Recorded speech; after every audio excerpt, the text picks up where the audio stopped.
time, we are going to be talking about Little Red Riding Hood. There was once a sweet and a happy little girl whose granny had made her a lovely red cape with a hood. The little girl loved it so much that she wore it everywhere she went. Soon everyone became so used to her wearing it that they just named her Little Red Riding Hood. Little Red Riding Hood, said her mother one morning, Granny is not feeling very well. Take her the basket of food and see if you can cheer her up. Little Red Riding Hood loved to visit her granny, so she took the basket of food and she set off right away. Go straight to Granny's house and don't talk to strangers, her mother called after her. Don't worry, sang Little Red Riding Hood as she went merrily on her way. Little Red Riding Hood skipped off through the woods.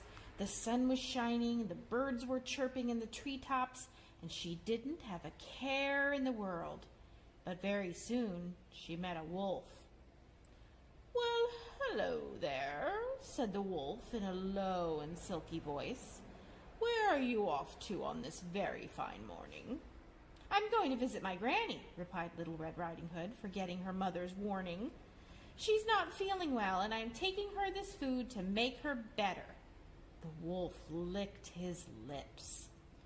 Where does your dear old granny live? Asked the wolf. She lives in a cottage on the other side of the woods, replied Little Red Riding Hood. It has pretty roses growing around the door. Is that so? Said the wolf. Why, doesn't that sound lovely? There were some beautiful wildflowers growing in the woods, and Little Red Riding Hood stopped to admire them. Why don't you pick a pretty bunch of flowers for your granny? Suggested the wolf.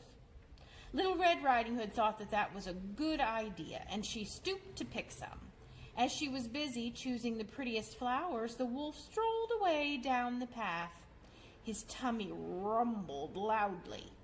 At the end of the path, he saw a cottage with roses growing around the door, just as Little Red Riding Hood had said. The wolf, the wicked old wolf, knocked on the door. Come right in, my darling, called the grandmother, thinking that it was Little Red Riding Hood. The wolf walked into the cottage, but before the grandmother had a chance to call for help, the wicked creature opened his huge jaws and swallowed her whole. Then he climbed into her bed, he pulled the covers up under his chin, and he waited. Soon Little Red Riding Hood reached Granny's house with her basket full of food and the beautiful bunch of wildflowers. Won't Granny be pleased to see me, she thought, as she knocked on the door. Come right in, my darling, replied a strange and creaky voice. Poor Granny, thought Little Red Riding Hood. She doesn't sound well at all. Little Red Riding Hood looked in the kitchen, but her grandmother wasn't there. And she looked in the sitting room, but Granny wasn't there either. So finally she went into Granny's bedroom, and she gasped in surprise. Granny, exclaimed Little Red Riding Hood, your ears are absolutely enormous. All the better to hear you with, my dear, replied the silky voice.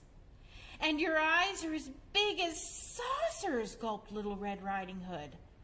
All the better to see you with, replied the growly voice. And your teeth are so pointed, gasped Little Red Riding Hood.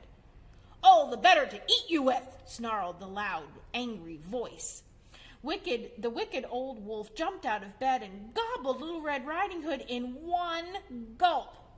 And then he lay down on the bed and he fell fast asleep.